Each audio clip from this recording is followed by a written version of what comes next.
Welcome to Raving Ryan. I'm your host, Ryan Anastasio.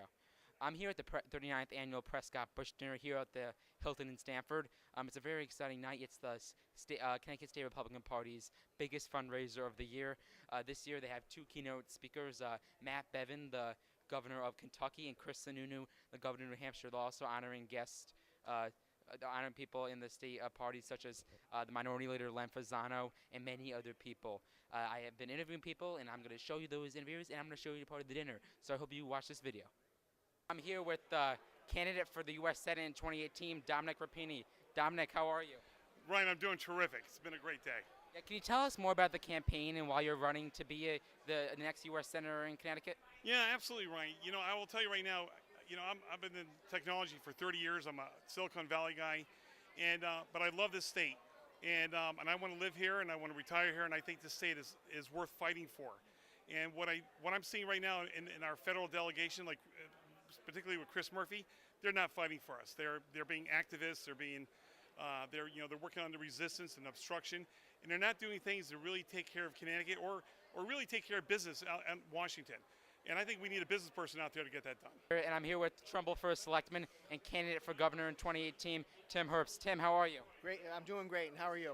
And you're running for governor. You're the first Republican to come out as running for governor, if I'm correct. Can you tell us why you're running for governor and what you hope to do with the state? Given where the state is, the crisis that we are facing, I think now more than ever, we need leaders that are focused on the next generation, and we have to stop electing leaders that are simply focused on the next election. We need to get our state's fiscal house in order, reduce regulations, taxes, get our spending under control, make critical investments in our infrastructure. These are the types of things we need to do to get the state back on track. I've done it in Trumbull. I'll do it in Hartford. Hi, I'm here with State Senator Tony Hwang. Tony, how are you? I am great, Ryan. Great to see you. You've done some great work. I'm a huge fan. Yeah, and we just saw a budget was just passed in the state Senate, and it was also passed in the state House. The Connecticut Governor Dan Malloy has said that he's not going to sign it, but it's not definite. Can you tell us an update of what's going on right now? Well, the budget vote that was passed was unprecedented. To have the House and the Senate engage in a vote that included a bipartisan engagement is phenomenal. But what more importantly is the people of this state have said, no more tax and spend. We need to respect the voters and the taxpayers and put out a budget that is honest, integral to the success moving forward for our state. And the problem I have is the governor says immediately by default that he's going to veto it. But here's what I would offer to the governor. One, the governor has said in ad nauseum that he was going to lead with a no-tax budget. This budget gives that to him. Number two, he had lamented about the fact that the legislative body had not offered him a budget solution, that he's had to force himself to put out draconian budgets and executive orders because the legislature has not provided a budget for him. Guess what? We just gave him a bipartisan budget. Yeah. Number three, the fact that we're leading into October 1st, where there is going to be devastating impact to our municipalities, to our schools, and it can all be avoided. If the governor supports this budget, signs it, and moves it forward, we can avoid the catastrophic changes and impact to our communities. Governor Malloy, sign the budget. Respect the people that you are representing the state of Connecticut. I'm here with the Minority Leader of the Connecticut State Senate, Len Fasano, and he's also the winner of the 2017 Prescott Bush Award. Len, how are you? Good. Thank you for asking. It's a great night.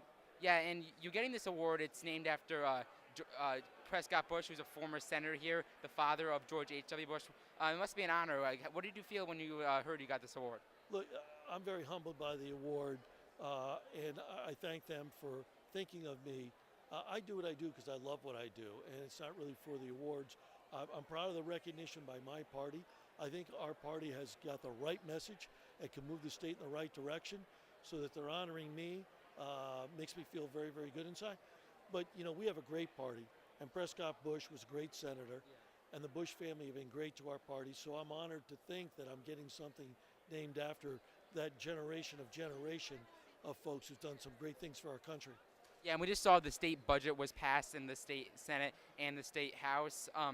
Governor Malloy has said that he's probably gonna veto it, but it's not definite. What are you hearing right now? Is the governor definitely going to veto this bill? He says he's going to veto the bill. We are meeting with the governor on Friday, so you can break the news because nobody knows that as of now. So we're going to meet with the governor on Friday. Representative Claridis, the minority leader of the House, and I will be getting together to talk about it. He certainly has the ability to veto it, but if he does, it puts a particular issue in for the Democrats, because the governor has threatened to put in a very draconian budget that cuts municipal aid, cuts ECS, cuts social services. Well, if he vetoes the budget and we have a veto session and the Democrats don't override his veto, they're stuck with a very bad budget. So the box is in his own party. So that's the reason why I think he's pausing and hesitating from vetoing it, because the consequences could be very dire to his party. Yeah, and you guys did eliminate the ending. You guys aren't changing the state aid to towns, but you guys are cutting millions and millions of dollars to University of Connecticut each year. We saw the UConn president come out and say that they might have to shut down colleges and they might have to shut down majors. Do you think that's really what's going to happen? No, I think, look, she's protecting her turf. She's protecting her territory. Her numbers keep going up and up. The truth of the matter is the real number we're cutting is less than 200 million. It's about 17%. Her budget is 1.2 billion over 2 years. We're cutting roughly 100 million each year, 17%. I'm sure she's going to have to make adjustments, but she can overcome this without closing any of the satellite universities, without closing any of the functions or hurting Division I. But, you know, that's the sound bites that play on TV, and that's the sound bites that play on the news. But I am fairly confident, A, that's not going to happen, and B, she's not going to do that. All right, Senator, congratulations on the award, and thank you. Thank you. Hello, I'm here with State Representative Prescott. He's also a candidate for governor in 2018. And he's the first person to get to the $250,000 fundraising goal. Representative, how are you? I'm doing extremely well, thank you, and thank you for this opportunity to do this interview with you. Yeah, so the campaign's been very successful. As we can see, you got to that $250K magic number to get public financing. What's going on right now in the campaign? What are you doing on a day-to-day basis? On a day-to-day basis, our goal, as you know, is the next step is a convention. Yeah. And to get to the convention, you need to get the delegates, you need to reach out to them, and that's what we've been doing. Not just today, right from day one, while we were campaigning, raising funds on the one hand, I have been going out to as many of the Republican town committees as you can imagine. We have almost covered 80 of them. You know, if we have 169 towns, I've covered 80, going to the RTCs and talking to them, giving them my ideas, my vision, and why I think that we need the change so that we can become prosperous again. We need to revive Connecticut and make it prosperous again, and we can. Yeah, and we're here at the Prescott Bush dinner, and what are you looking forward to hearing here at the dinner? What I'm looking for is the message from the governors that have been successful. I know we're going to be hearing from 2 governors, and we also know other governors are there, Republican governors. We have so many in our nation right now, and I'm hoping that come 2018, that Connecticut is going to add on to that list of a state that is red and has a Republican governor. Representative, thank you. Good luck. Thank you. I appreciate that. Thank you. What are you looking forward to here at the Prescott Bush dinner? Well, we got 2 successful governors here that have been incredibly successful in their own state, and if we can bring some of their ideas and thoughts to Connecticut, we can be successful here as well and kind of turn the ship around. I'm here with Chris Sununu, the governor of New Hampshire. He's here as a keynote speaker at the Prescott Bush dinner. Governor, how are you? I am great. What an awesome opportunity to come down to Connecticut, meet some folks, and see what we can do to help the party and to start turning Connecticut around. Yeah, as you just said, we really do need to turn Connecticut around. We have many fiscal issues.